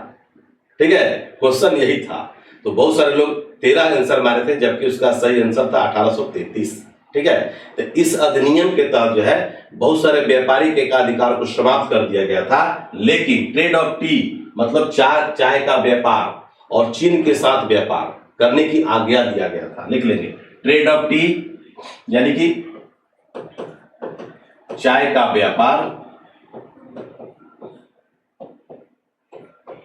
और चीन के साथ व्यापार, है ना, करने की आज्ञा दिया गया था। बाकी सारे एकाधिकार को समाप्त कर दिया गया था, सिर्फ और सिर्फ जो है कि 2। देखिए धीरे धीरे अब कम होता आ रहा है, धीरे धीरे कम। ट्रेड ऑफ टी और जिसको बोलते हैं चाय का व्यापार, व्यापारिक अधिकार को जाकर के समाप्त कर दिया गया था। सिर्फ और सिर्फ दो व्यापार दिया गया करने का, इसमें चाय का व्यापार था और चीन के साथ व्यापार करना था। ठीक है, अब तो समझ में आया कि पूर्ण रूप से जाकर के व्यापारिक अधिकार को समाप्त नहीं किया गया था। तो जब भी क्वेश्चन अगर आएगा तो 1813 इसका आंसर नहीं होगा, क्योंकि सारे एकाधिकार को समाप्त कर दिया गया। सिर्फ 2 ही एकाधिकार था, एक चीन का व्यापार करना था और चीन के साथ व्यापार करना था। चाय का व्यापार करना था और चीन के साथ, यानी कि पूर्ण रूप से जाकर के व्यापार के अधिकार को समाप्त नहीं किया गया। क्वेश्चन क्या था बिहार दरोगा मेंस में? क्वेश्चन था इनमें से किस अधिनियम के तहत भारत में व्यापार के अधिकार को समाप्त कर दिया गया? कहां से चला रहा है बार बार? यस, व्यापारिक एकाधिकार को समाप्त कर दिया गया। ये जाकर के आपको क्वेश्चन था। तो जब भी अगर इस तरह के क्वेश्चन अगर आएंगे, अब आएगा इनमें से किस अधिनियम के तहत जो है चाइना के साथ यानी कि चीन के साथ व्यापार का अधिकार दिया गया, तो 1813 होगा। इनमें से किस अधिनियम के साथ जो चाय का व्यापार करने की आज्ञा प्रदान किया गया, तो 1813 होगा। एनीबॉडी, कोई क्वेश्चन है यहां तक? बोलिए। अलका कुमारी, चाय चीनी ऐसा याद हो जाएगा। अच्छा, वाह, याद किसी भी तरह से आप लोग करिए, माइंड में आप लोग को बस आ जाना चाहिए। मेरा कहने का मतलब यही है। ये क्वेश्चन आए थे, बहुत सारे बच्चे लोग गलत किए थे, बहुत सारे। और भी बता देते हैं कि बहुत सारे आपको क्वेश्चन जो सॉल्व जो करवा रहे थे, बहुत लोग क्वेश्चन भी गलत बताया था। अब बताइए, अधूरा ज्ञान किसी स्टूडेंट को अगर देंगे आप, तो बेचारा क्या करेगा? ऑब्जर्व भी ना करेगा। अब उसको एक एक नंबर जोड़ रहा है हर दिन जो है, जिससे मेंस का एग्जाम देकर के आया, या क्वेश्चन मिला रहा है, किसी का सॉल्यूशन मिला रहा है, बुक्स से मिला। तो बुक्स में क्या होता है कि बहुत कुछ नहीं मिलते हैं, बहुत कुछ नहीं देता है, और मिला रहा है बेचारा वैसा घटता जा रहा है, उसका बीपी बढ़ रहा है। और आप यहाँ जश्न मना रहे हैं कि नहीं 1813 ही होगा, 33 नहीं होगा। तो पूर्ण एकाधिकार को, व्यापारिक एकाधिकार को समाप्त कर दिया गया था, तो 1833 होगा। और 13 में जो है जाकर के 2 अभी एकाधिकार दिए गए थे, जो चाय और चीनी। अभी अलका बोली है चाय चीनी, मतलब चीन के साथ व्यापार और चाय के साथ, चाय वाला व्यापार। बहुत सुंदर।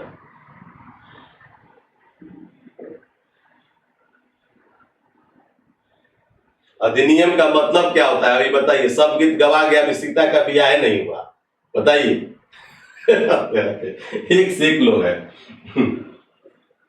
चलिए नेक्स्ट क्वेश्चन लिखने, नेक्स्ट अधिनियम है 1833।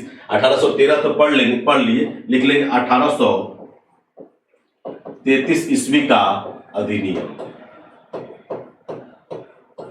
1833 ईस्वी का अधिनियम, ठीक है। उसके बाद लास्ट में आपको 1853 खत्म कर देते हैं, आपको खत्म कर देते हैं आज।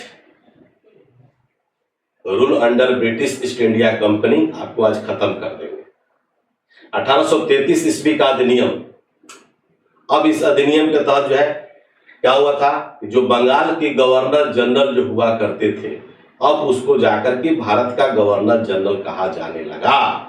तो बंगाल का, नोट कर लीजिएगा, बहुत दिक्कत हो रहा है आप लोग को। बंगाल का गवर्नर जनरल कौन था भैया? Warren Hastings. देखिए यहां पर 3 क्वेश्चन हमको मिला। बंगाल का प्रथम गवर्नर, यहां पर भी लिख देते हैं, बंगाल का प्रथम गवर्नर कौन था भाई? Robert Clive. बोलिए कोई दिक्कत है? बंगाल का प्रथम गवर्नर जो मिला आपको रॉबर्ट क्लाइव था, इसको लॉर्ड रॉबर्ट क्लाइव भी कहते हैं। प्रथम गवर्नर था, ओके, प्रथम गवर्नर। अब बंगाल का प्रथम गवर्नर जनरल आ गया, कौन था? Warren Hastings. और तीसरा क्वेश्चन यहां हो रहा है, फर्स्ट, सेकेंड और थर्ड, भारत का प्रथम गवर्नर जनरल आ गया ना जी। बोलिए, लॉर्ड विलियम बेंटिंक।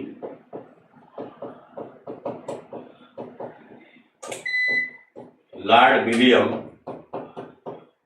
बेंटिंक। बोलिए कोई दिक्कत? लॉर्ड विलियम बेंटिंक 1833 के चार्टर एक्ट के तहत भारत का गवर्नर जनरल जो है लॉर्ड विलियम बेंटिंक को जाकर के बनाया गया। अब जाकर के बंगाल की गवर्नर जनरल को अब क्या हम लोग बोलेंगे? भारत का गवर्नर जनरल बोलेंगे। 3 क्वेश्चन यहाँ राइज हो गया। चौथा आएगा अंतिम गवर्नर जनरल और प्रथम वायसराय। अंतिम गवर्नर जनरल जो था आपको लॉर्ड कैनिंग था, और भारत का प्रथम वायसराय जो था वो आपको लॉर्ड कैनिंग ही था। बस गवर्नर जनरल को पोस्ट को हटा करके बस आपको कर दिया गया क्या? वायसराय।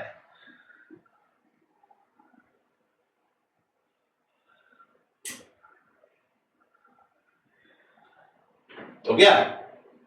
बोलिए, इस एक्ट के तहत दूसरा क्वेश्चन लिखेंगे। पहले लिख लेंगे इस अधिनियम के तहत जो है अंग्रेजी को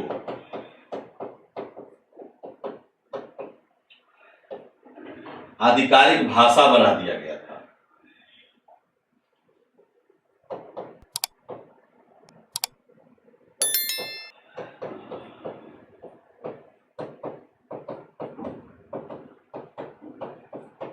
यहां समझ में आ रहा है? पहले जो व्यापार करने की जो भाषा जो था वो पर्शियन था, जिसको पर्शियन भाषा में थी। जो व्यापार करने का अधिकार जो दिया गया था वो पर्शियन भाषा में। लेकिन 1833 के चार्टर एक्ट के तहत जो है क्या कर दिया गया कि अब जो है कि अंग्रेजी लैंग्वेज का जाकर के यूज किया गया, जो आधिकारिक भाषा के तौर पर जाकर के इसको यूज किया गया था। ओके, हिंदी को भी जानते हैं ना? हिंदी को 14 सितंबर 1949 हिंदी को जाकर के राष्ट्र हिंदी दिवस लिख लेंगे। वो भी आप अंग्रेजी, फिर आपको 14 सितंबर 1949 को हिंदी को जाकर के आधिकारिक भाषा के तौर पर इसको यूज किया जाता था। इसीलिए जाकर के 14 सितंबर को राष्ट्र हिंदी दिवस के रूप में हम लोग सेलिब्रेट करते हैं ना बाबू? 14 सितंबर यानी कि राष्ट्रीय हिंदी दिवस के रूप में सेलिब्रेट करते हैं। हो गया? एक और क्वेश्चन इसमें आता है कि 26 जनवरी 1965, एक और क्वेश्चन नोट कर लीजिएगा।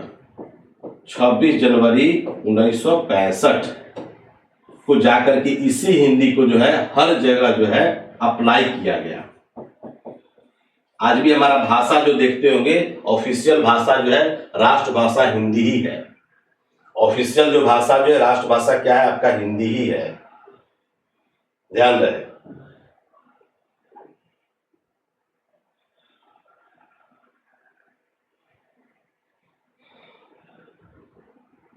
जल्दी जल्दी बोलिएगा। 1833 और 53 भी आपको आज खत्म कर देते हैं, तब आपका जा करके rule under British east India company आपका खत्म हो जाएगा।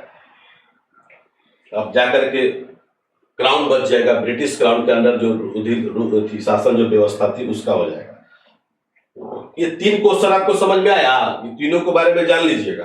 अब तक से जितने भी व्यापारिक जो भाषाएं थी हमारी, वो पर्शियन भाषा था। क्लियर है ना?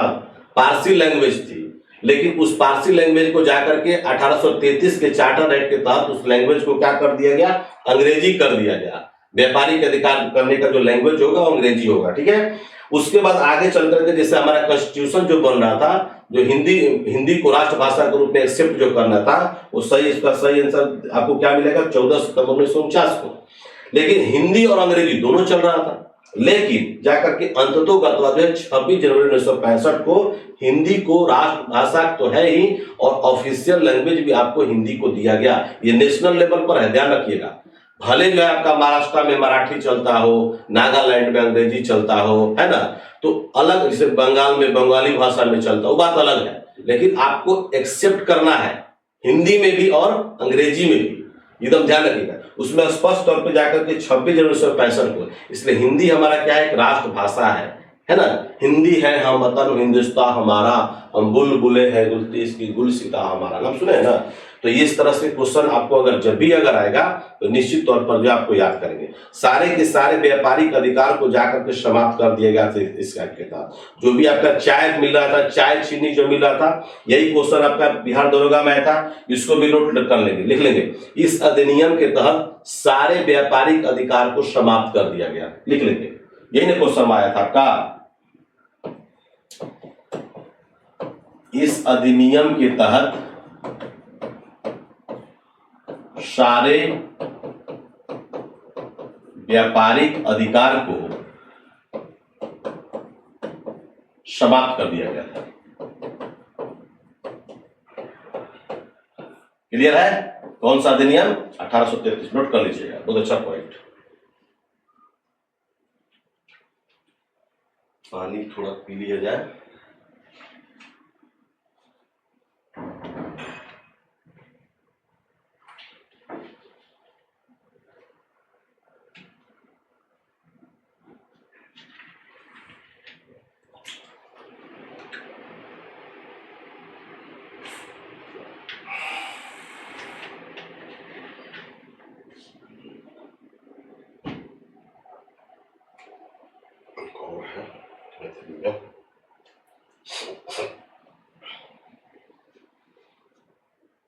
छब्बीस जनवरी 1965 को बोले कि एक ऑफिशियल लैंग्वेज के रूप में पूरे भारत में हिंदी को मान्यता दिया गया, ऑफिशियली तौर पर।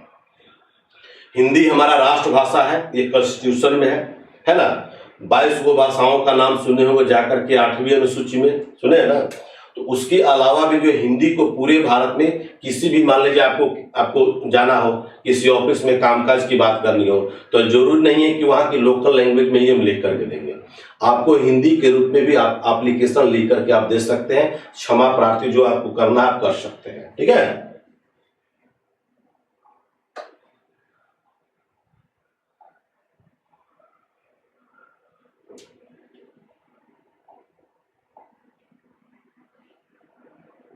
अब आपका लास्ट जो बचा है 1853 का, लिख लेंगे।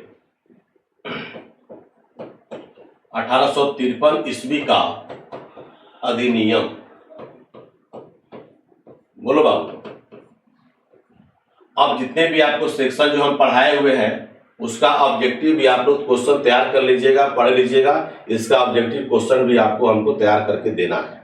मैंने तैयार करके मतलब क्या, डिस्क्राइब करवाएंगे। जो भी आपको सेक्शन हम पढ़ाएंगे, फर्स्ट सेक्शन आपको चैप्टर पढ़ाएंगे, सेकंड सेशन में जो चैप्टर से रिलेटेड आपको क्वेश्चन था वो पढ़ाएंगे, थर्ड सेक्शन में क्या है कि क्वेश्चन आपको जो दिए जाएंगे वो एग्जामिनेशन और प्लस चैप्टर दोनों मिला के दिए जाएंगे, और फोर्थ सेक्शन में आपको टोटल कंप्लीटली जो है जो संभावित प्रश्न है कि एग्जाम में आने की पूरी संभावना है, वैसे क्वेश्चन को हम लगातार देने का प्रयास करेंगे। 4 सेक्शन से हमारे द्वारा जो है जीएस आपको पढ़ाए जाएंगे। समय थोड़ा ज्यादा लगे, अधिक लगे, लेकिन आपको कंप्लीट जो है कि जाकर एक पैकेज देंगे। कंप्लीट जो है जाकर के जीएस का एक सेक्शन जो पढ़ाई जो कहलाता है उसके अनुसार चलेंगे। एक जाकर के 1 अगस्त से हम लोग एप्लीकेशन के थ्रू क्लास करने वाले हैं। तो जो भी आपका क्लास इधर जो हुआ होगा वो सारे प्लेलिस्ट में हम लोग वहां पर डाल देंगे। सारे के सारे प्लेलिस्ट में आपको पता चल जाएगा कि कौन सा क्वेश्चन किस लेवल से है और किस लेवल से नहीं है। तो दिक्कत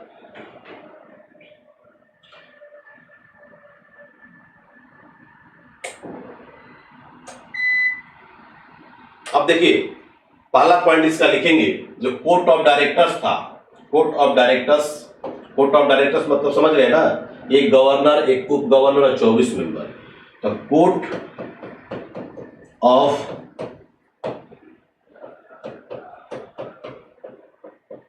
कोर्ट ऑफ डायरेक्टर्स के 24 मेंबर से, यानी कि 24 सदस्य जो होते थे, है ना, उसमें से 6 सदस्यों को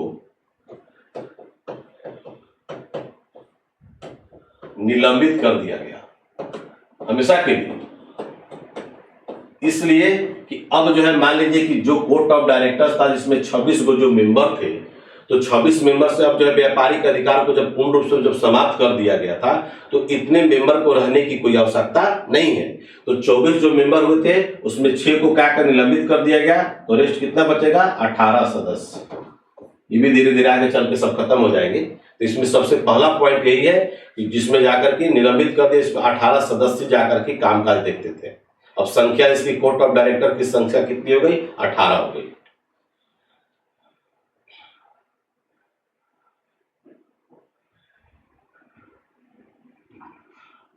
इंडियन सिविल सर्विसेज का नाम सुने होंगे, आईसीएस।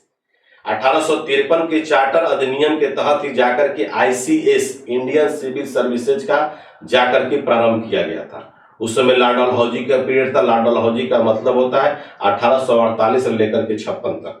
तो लॉर्ड डलहौजी के समय में ही जाकर के आपको इंडियन सिविल सर्विसेज की शुरुआत हुई। और लिख लेंगे आईसीएस, आईसीएस का full form Indian civil services, है ना, की शुरुआत, आईसीएस की शुरुआत। ये तो हम लोग एक्ट पढ़ रहे हैं, इसके पहले जो बहुत सारे गवर्नर जनरल जो आपको पढ़ाया जाएगा, है ना। अगला जो मॉडर्न में जो हम चैप्टर जो पढ़ाएंगे तो उसमें गवर्नर जनरल और वायसराय को ही पढ़ाएंगे। तो अब जो एक्ट भी आपको समझ में आ गया, उधर गवर्नर जनरल भी पढ़ेंगे, तो निश्चित तौर पर आपको समझ में। शुरुआत इसको लिखना चाहेंगे गवर्नर जनरल का नाम, तो लिख लेंगे लॉर्ड डलहौजी, लॉर्ड डलहौजी, है ना। 1848 से लेकर के 56 तक, है ना। Indian civil services, Satyendranath Tagore का नाम सुने होंगे, वो जाकर के हमारे पहले जो आईसीएस अधिकारी थे। और इसका जाकर के पहले ऑर्गेनाइजेशन जो किया जाता था, ये कहां पर किया जाता था, लंदन में किया जाता था। तो पहले आईसीएस अधिकारी भी लिख लेंगे भारतीय, भारतीय लिख लेंगे सत्येंद्रनाथ टैगोर, सत्येंद्रनाथ टैगोर पहले हमारे आईसीएस अधिकारी थे। और पहली बार में जाकर के आपको जो है 1853 से लेकर के 1922 तक, ये भी नोट कर लेवा दे, लिख लीजिएगा। 1853 से लेकर के 1922 तक आईसीएस का जो परीक्षा जो लिया जाता था, कहाँ लिया जाता था, लंदन में। पहली बार जाकर के 1923 ईस्वी में, है ना, 23 के बारे में कमेंट करो आप लोग। तो 1923 इसमें पहली बार आईसीएस परीक्षा कहां आयोजित किया गया था, दिल्ली में। ये भी एक अच्छा क्वेश्चन है, बहुत अच्छा क्वेश्चन है, नोट कर लेंगे आप लोग।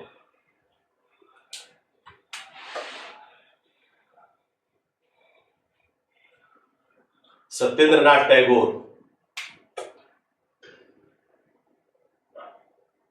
ठीक है।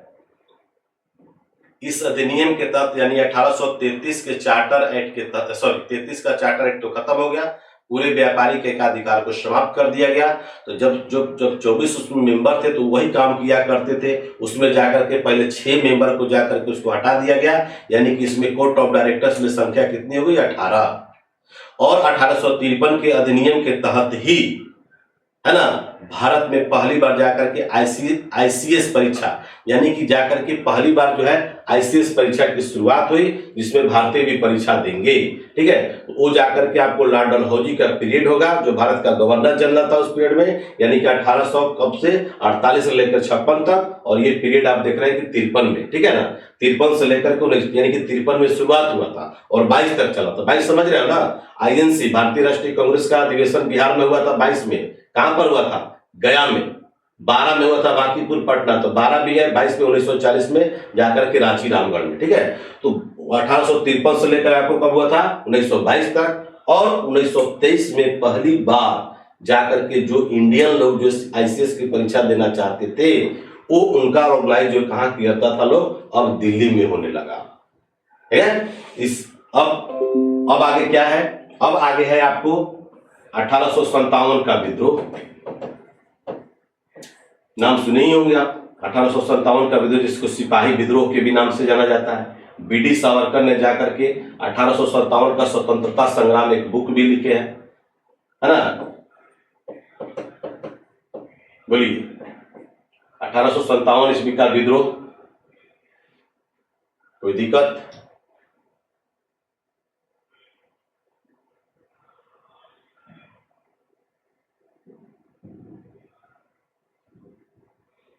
अब हम लोग यहां तक तो पढ़ लिए। जो भी ईस्ट इंडिया कंपनी के अधीन जो शासन जो व्यवस्था थी, ईस्ट इंडिया कंपनी के, दिख रहा है ना आप लोगों को? तो ईस्ट इंडिया कंपनी के अधीन जो शासन जो व्यवस्था थी, यहां तक हम लोग पढ़ लिए। अब हम लोग ब्रिटिश क्राउन के अधीन जो शासन जो व्यवस्था था स्टार्ट होगा 1858 से लेकर के 1947 तक। तो कल का क्लास जो है, कल इसको हम लोग खत्म कर देंगे। गुड, कोई दिक्कत? मंगल पांडे, बाबूवीर कुंवर सिंह, झांसी की रानी, खूब लड़ी मर्दानी वह तो झांसी वाली रानी थी, है ना? बुंदेलो हर बोलो के मुख से हमने सुनी कहानी थी, खूब लड़ी मर्दानी वह तो झांसी वाली रानी थी। गंगाधर राव उनके पति का नाम था, बेचारे मर गए थे। तो थोड़ा सा उसमें हम लोग चर्चा करेंगे। आईएनसी 1923 में अबुल कलाम आजाद सबसे कम उम्र में भारतीय राष्ट्रीय कांग्रेस के अध्यक्ष बने थे। बहुत अच्छी बात है। सोमू आनंद बोल रहे हैं। और 1923 में जाकर स्वराज पार्टी का गठन भी हुआ था। तो जो सेक्शन आपको पढ़ा दिए बाबू, वो तो बताना ही पड़ेगा, और नहीं पढ़ोगे तो रिजल्ट नहीं होगा, एकदम समझ लो। हम तो आपको दे रहे हैं 100% दे रहे हैं, 100% गारंटी भी लेते हैं, ध्यान रखना। 100% आपको बता देते हैं। जिस तरह से हमने बिहार दरोगा में आपको प्री में जाकर के दिया था कटअप, और मेंस में भी कटअप दिया था, यानी कि 99.99 सही होता है, इतना परसेंट मेरा सही होता है। उसी टाइप से हम 100% जरूर बोलते हैं, और 100% पढ़ाया हुआ ही जीएस मेरा एग्जाम में आता है। एकदम निश्चित तौर पर पढ़ाया हुआ इसमें क्वेश्चन आएगा। जो आपको ऑब्जेक्टिव क्वेश्चन पढ़ाएंगे उससे आएगा, जो आपको ऑब्जेक्टिव सेशन जो कराएंगे उससे आएगा। उसके बाद आपका प्रैक्टिस सेट भी आप जो ज्वाइन नहीं किए होंगे उसको भी कर लेंगे, उससे आएगा।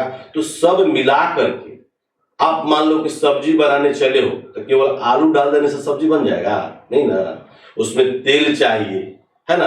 फिर आपका विभिन्न प्रकार के मसाला चाहिए, पानी चाहिए, है ना? उसमें आलू का सब्जी, अगर आलू के साथ साथ और भी अगर मजेदार टमाटर चाहिए, मतलब जो भी, तो सब मिक्स करके जब बना देंगे तब ना जा करके आपको बढ़िया एक टेस्टी जो है कि स्वादिष्ट जो है आपको भोजन मिलेगा। उसी टाइप से राकेश लाल का पढ़ाने का जो स्टाइल है, निश्चित तौर पर जो सब मिला दिया जाएगा, सब।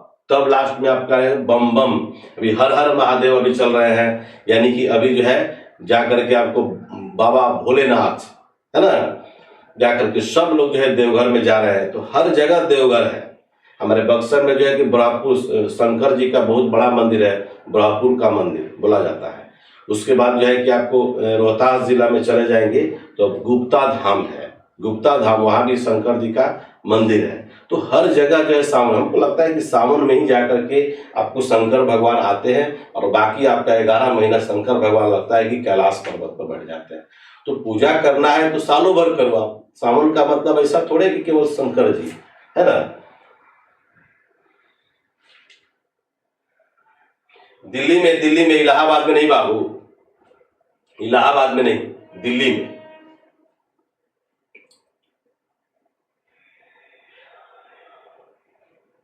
तो 1923 ईस्वी में पहली बार आईसीएस परीक्षा का आयोजन जो है भारत में जो किया गया था, वो आपको जाके किया गया था दिल्ली में।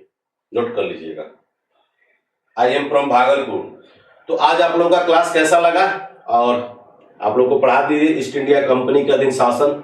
ये मेरा तीसरा क्लास, 3 दिन क्लास हम लोग किए। अभी तो पॉलिटी अभी समझ ही रहे हैं, अभी पॉलिटी में प्रवेश नहीं किए हैं। तो क्लास आप लोग को बिल्कुल जो है नोट्स आप लोग बहुत सारे स्टूडेंट बना करके मेरे पास भेजते हैं। आशा करते हैं कि आप लोग भी उसको भेजा कीजिए। अगला में हम लोग पढ़ेंगे 1858 का अधिनियम, है ना, भारत शासन अधिनियम। और उसी अधिनियम से जाकर के अब जो हम लोग का स्टार्ट होगा अंग्रेजों का जो है शासन, जो व्यवस्था, जो शासन चलाने की जो पद्धति थी, है ना, जो शासन लोग चलाता था।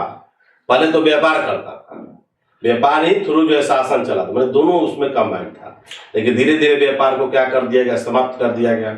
अब क्या है, अब यहां से मिलेगा आपको शासन व्यवस्था। तो 1858 से आपको स्टार्ट होगा और कल हम लोग क्लास में आपको 1858 से लेकर 1947 तक जो था ब्रिटिश क्राउन का दिन, जो शासन, जो व्यवस्था, जो प्रणाली जो थी, कल उसको हम खत्म कर देंगे। और कल का class that is very important. कल भले ही 2 घंटा लगे, लेकिन कल की क्लास में आपको पूरा खत्म कर देंगे। अभी तक से जितने भी आपको क्वेश्चन जो बताए हैं सब एग्जामिनेशन को बेस्ड क्वेश्चन बताए हैं। और बहुत सारे बच्चे आपको जो बता रहे थे कि सर वो लूसेंट में नहीं मिलता है, बिल्कुल है कि नहीं मिलता है। तो लूसेंट से पढ़ करके आप कुछ हासिल नहीं कर सकते हैं जब तक कि आपके पास एक अच्छे ज्ञान का भंडार ना हो। और पढ़ाई के मामले में हमेशा आप लोगों से बोलेंगे, जो लोग भी पेडअप क्लास में आप लोग जुड़े हुए हैं, बिल्कुल जो है ना, बिल्कुल जो है आप जो है अपने आप को सेल्फिश बन जाइएगा, ठीक है ना। दूसरे को नोट्स नहीं देना है, दूसरे को ज़्यादा जो है कि दोस्ती यारी नहीं करना है नोट्स के मामले में, नहीं तो पता चलेगा कि फलाना का रिजल्ट हो जाएगा और मेरा रिजल्ट नहीं होगा। तो पढ़ाई के मामले में सेल्फिश बनिए। एग्जामिनेशन हॉल में जाते हैं, बगल में लड़का बैठता है, अच्छे बनने के चक्कर में 2-4 क्वेश्चन उसको ज़्यादा बता देते हैं, उससे पूछने पर आपको गलत बता देगा, उसका रिजल्ट होगा आपकी नहीं हो पाएगी। पॉलिटी का माई बहने कर दिया।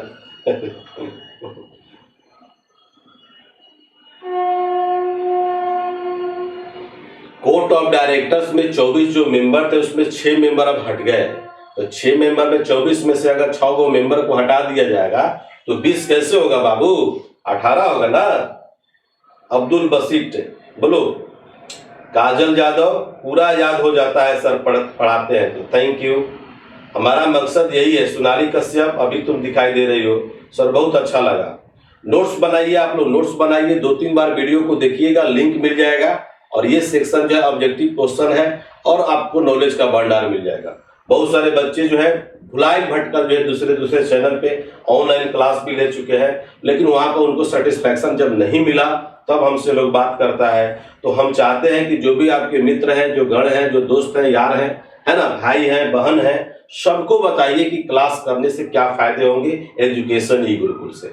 और हम आपको पूरी जो है पूरी की पूरी आपको आश्वस्त करते हैं कि मेरे तरफ से आपको क्लास में किसी भी तरह का शिकायत नहीं मिलेगा, चाहे साइंस का क्लास हो, चाहे जीएस में आपका हिस्ट्री, ज्योग्राफी, पॉलिटी का क्लास हो, या आपको मैथ रीजनिंग का क्लास हो। ठीक है, तो थैंक यू वेरी मच दोस्तों।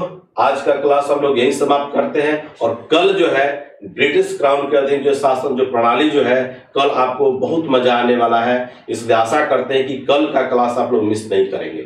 और कल हम लोग जाकर के पूरा अधिनियम जो है 1947 तक यानी कि देश की आजाद कर देंगे हम लोग। तो थैंक यू वेरी मच दोस्तों। इनकलाब जिंदाबाद।